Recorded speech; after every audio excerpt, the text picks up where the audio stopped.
Bojové umenie ho upútalo už keď mal 6 rokov, dlhodobo sa mu venoval a svoje skúsenosti chcel odovzdávať ďalej. Jeho snom bolo založiť vlastnú školu bojového umenia a tiež vytvoriť bezpečné miesto pre tých, ktorí sa chcú naučiť brániť. Vyučujeme bojové umenie Wing Chun, ktoré je v podstate bojovým štýlom z kung fu. My ho robíme hlavne na reálnu sebaobranu. Keďže prípadov šikany na Slovensku neubúda a mnoho detí sa s ňou bohužiaľ stretáva, bola jeho veľkou motiváciou tiež ochota pomôcť tým, ktorí to potrebujú. Rodičia prihlasujú svoje deti preto k nám, pretože vidia tú potrebu toho, aby sa tie deti vedeli brániť same. Aj z Spišskej je aj rozšírená tá šikana na školách.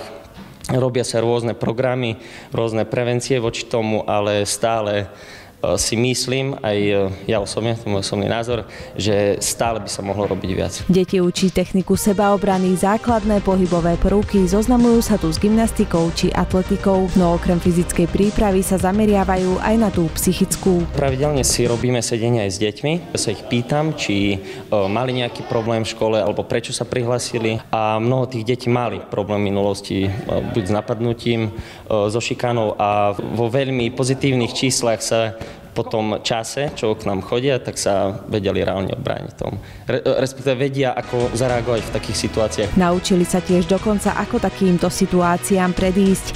Prevencia nemusí byť veľakrát náročná, no netreba ju zanedbávať. Poviem príklad, idem niekde po tmavej ulici, a vidím nejakú partiu mladších ľudí, ktorí v podstate nejako vystrájajú, alebo sú staršie, to je nezáleží na veku, tak nejdem si teraz povedať, že veď cez nich prejdem, aj tak sa mi nemôže nič stať, alebo bude tu, zavolám políciu, Lenže tá prevencia je vlastne to, že ja si poviem, tak nebudem zbytočne ich provokovať, radšej prejdem na druhú stranu ulice a ich obídem. Súčasťou prevencie sú tiež rozhovory s najbližšími a pomenovanie problému, čo môže byť pre obete šikany veľakrát zložité. Tento tréner má klientov rôznych vekových kategórií. My sme sa boli pozrieť na tých najmenších, ktorých tréningy sú podávané zábavnou formou. Chodím tu 3 roky a pretože by som sa vedel brániť a bavilo ma to.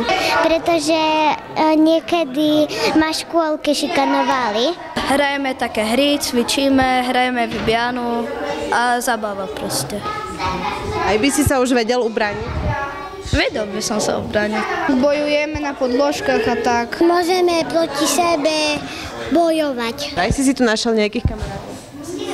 4-5 das. Deti si po osvojení zručností bojového umenia tiež uvedomujú určitú zodpovednosť a učia sa disciplíne. Zároveň chápu, že fyzické násilie by malo byť tým posledným riešením.